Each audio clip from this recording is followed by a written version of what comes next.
I would say yes, letting go is difficult for men. Um, Primarily because I feel like men are under a lot of pressure, some of which they put on themselves to do a lot of things in terms of like um, providing, impressing people, advancing in their careers. So, um, the frustrations start to build when those things don't happen by a certain timeline. And I think also on like the emotional side, men aren't used to being um, forgiven as much. I guess kind of like when compared to, um, I don't want to say like women and children, but you kind of go from not the presumption of innocence kind of escapes. So you carry that with you as well. Like, I guess I should say like the presumption of innocence eludes you sometimes. Um, Why would you say that? I because of deeds done out of immaturity a lot of times. So it's like the process of I guess of letting go is difficult when um, the past is so present in the present and what's happening. So you're just kind of used to living in the past in some instances. Um, if you haven't gone through the steps or gained the tools to, I guess, like move forward in a way that's beneficial for you. What is something that was really important to you that you had to let go, and how did you do it? Um, One thing that was important to me at a certain point in time, like I guess out of immaturity, was pride. So a sense of working towards doing things by yourself, like being what they call self-sufficient or like a self-made man. You have to let go of that weight. From my experience, just because life requires a lot of help, it requires a lot of teamwork. So it's I don't think it's in any man's best interest to move forward in a way that is, looking to be self-serving in a sense. To basically say like he's an island of sorts. Okay. And when did you realize that was something that you had to let go of? I realized that was something I had to let go of. Was, in all honesty, like I haven't done anything like completely by myself. So like all success is shared.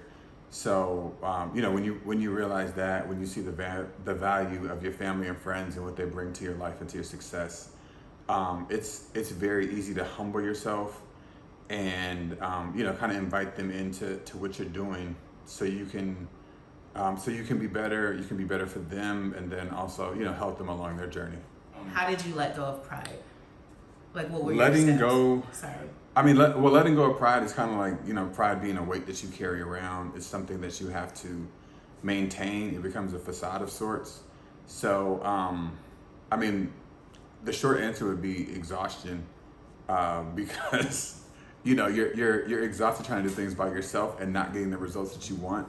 So there's like a huge motivation gap, and then you just kind of see how it's easier, more rewarding, more beneficial for you to include people on your journey and then be included on their journeys as well. Okay, so if you saw someone who was dealing with the same thing and you were trying to coach them through in how to let go, what are like actionable steps that you would take them through to help them? The first thing I would do is like look at yourself and see where you would need help in terms of, like whether it be time management, whether it be nothing, like, it had to be anything deep.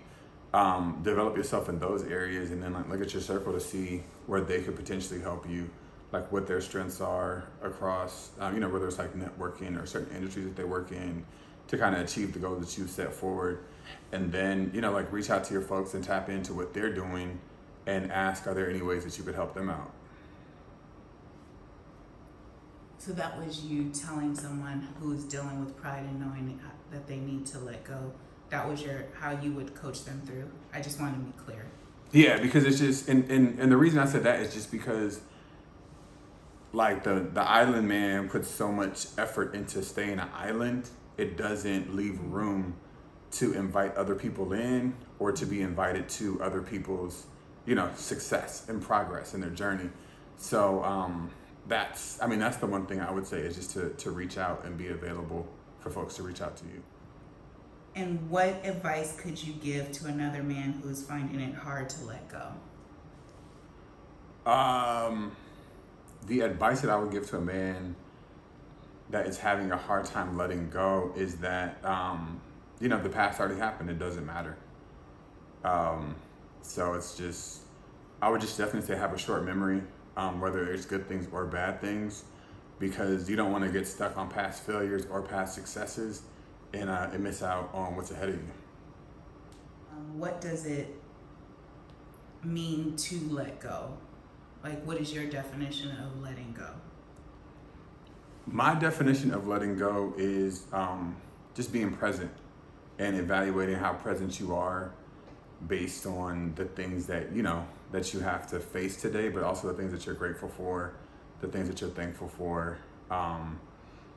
Because it's, while you can't live in the past, like I said, whether it's good or bad, just you waking up is the biggest gift and the biggest testimony. So, living in that moment and just being present for the assignment of what God has for you. So when it comes to learning to let go of certain things, I think one of the biggest things for me is, and has been, learning to let go of other people's unrealistic expectations of me. As we grow up, as children, and I can really only kind of speak for myself more specifically as a black boy growing up, there are all types of expectations placed on you by your community, by, this country, by the world, and sometimes by, family members. But learning how to let those expectations go, in my opinion, has given me room and continues to give me room to accept the expectations that are realistic from outside of me, as well as create new expectations for myself. I've had expectations of being an Olympic athlete because I ran track and I had academic and athletic scholarships. There was an expectation to be, married with 2.5 kids, at this particular point in my life. And even my employment, I have expectations specifically because of the color of my skin, working as a law enforcement officer. So learning to let those things go, those expectations, unrealistic expectations, has definitely given me more room to breathe, as well as giving God more room to come in and say, all right, remember, just because they expect this from you, and this is what you've been hearing, I want you to come back to me because I want you to read and hear what I expect of you. So learning how to let go of expectations at work has actually helped me to be a better employee. Learning to let go of certain expectations that my community has put on me, in terms of somebody may ask, hey man, are you good? And, growing up where I grew up in South Central LA, it was, yeah, I'm fine. I'm good. I'm supposed to be strong. I don't need to put forth any effort or energy to go and talk to somebody, whether it's a therapist or a pastor or a friend, about what's really going on internally. And letting that go led me to be able to go to therapy on a number of occasions with different therapists that have actually assisted me get out of certain funks in my life. And it's also allowed me to go to, the penultimate therapist, which is Christ.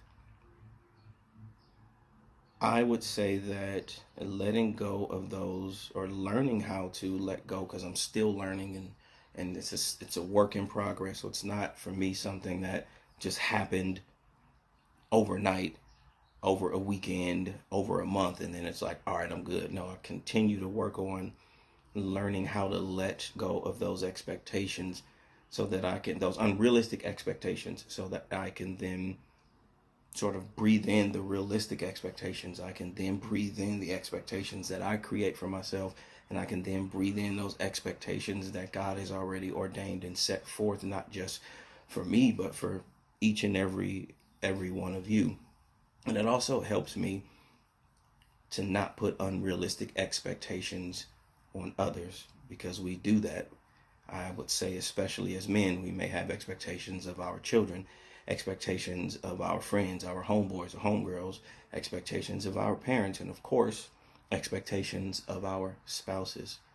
So it's definitely led me back to understanding, first of all, God, I am who God says that I am. And his expectations of me far outweigh anybody else's, including myself.